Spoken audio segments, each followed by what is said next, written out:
Assalamualaikum warahmatullahi wabarakatuh. Pada video kali ini saya Sagina Juanda Putri dengan NIM 240204 akan menjelaskan laporan praktikum fisiologi tumbuhan saya yang berjudul permeabilitas membran sel dengan indikator warna dengan dosen pengampu Ibu Salmiati MP DPHD di Institut Teknologi Perkebunan Pelalawan Indonesia.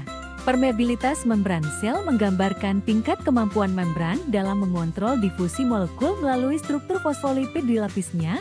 Sifat selektif membran ini ditentukan oleh komposisi lipid, protein integral, serta kondisi fisiologi sel.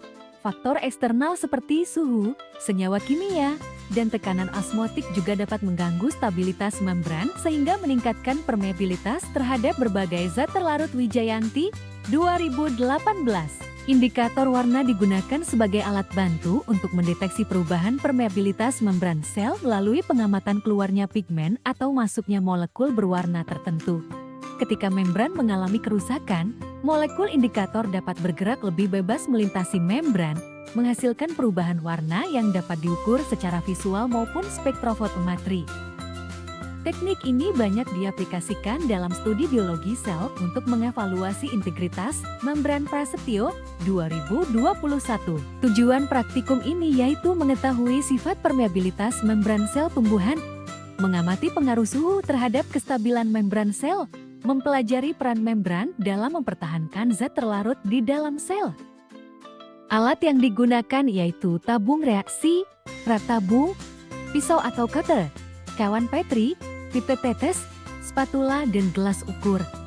Bahan yang digunakan yaitu kolongo mengandung antosianin, air panas 60–80 derajat Celcius, air dingin, air suhu ruang, alkohol 70%, dan aquades. Berikut cara kerjanya: siapkan kolongo, lalu potong menjadi ukuran kecil dan seragam. Masukkan potongan kol ke dalam tabung reaksi berisi aquades. Lakukan perlakuan suhu berbeda suhu ruang. Air panas 60–80 derajat Celcius, air dingin, alkohol 70%.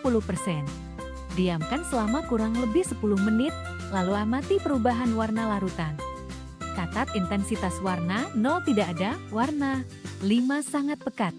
Pada suhu ruang, tidak terjadi perubahan warna karena membran sel tetap stabil. Suhu normal tidak memberikan gangguan signifikan pada lipid maupun protein membran sehingga pigmen antosianin tidak keluar dari vakuola. Keterangan pada tabel menunjukkan sampel berukuran kecil, sehingga pelepasan pigmen juga sangat minim. Kondisi ini sesuai karakter membran yang tetap terjaga pada suhu fisiologis. Perlakuan air panas menyebabkan membran mengalami kerusakan akibat peningkatan energi kinetik yang memicu denaturasi protein dan melunaknya fosfolipid.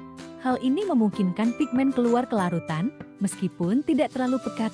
Faktor ukuran sampel yang kecil juga membuat warna tidak terlalu intens.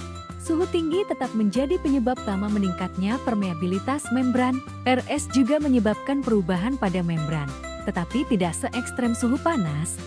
Suhu rendah menghambat fluiditas membran sehingga keluarnya pigmen tidak terlalu besar. Meski begitu, sedikit kerusakan membran tetap terjadi akibat tekanan osmotik serta kristalisasi air yang dapat memengaruhi struktur lipid. Hal ini menimbulkan warna sedikit pekat pada larutan. Alkohol merupakan pelarut efektif untuk lipid membran. Etanol 70% menyebabkan lapisan fosfolipid terlarut sehingga membran kehilangan sifat selektifnya. Kondisi tersebut membuat pigmen keluar lebih cepat dan cukup banyak, sehingga larutan berubah warna dengan intensitas sedang pekat. Alkohol bekerja lebih kuat dibanding suhu dingin maupun suhu ruang karena langsung merusak struktur lipid. Berdasarkan hasil pengamatan, suhu dan pelarut kimia berpengaruh nyata terhadap permeabilitas membran sel. Suhu ruang tidak menyebabkan keluarnya pigmen, sementara suhu tinggi dan alkohol meningkatkan kerusakan membran sehingga warna larutan menjadi lebih pekat. Suhu dingin memberi pengaruh ringan dengan keluarnya sedikit pigmen. Hal ini menunjukkan bahwa integritas membran sangat dipengaruhi kondisi lingkungan dan dapat diamati melalui perubahan intensitas warna. Berikut daftar pustakanya. Terima kasih. Assalamualaikum warahmatullahi wabarakatuh.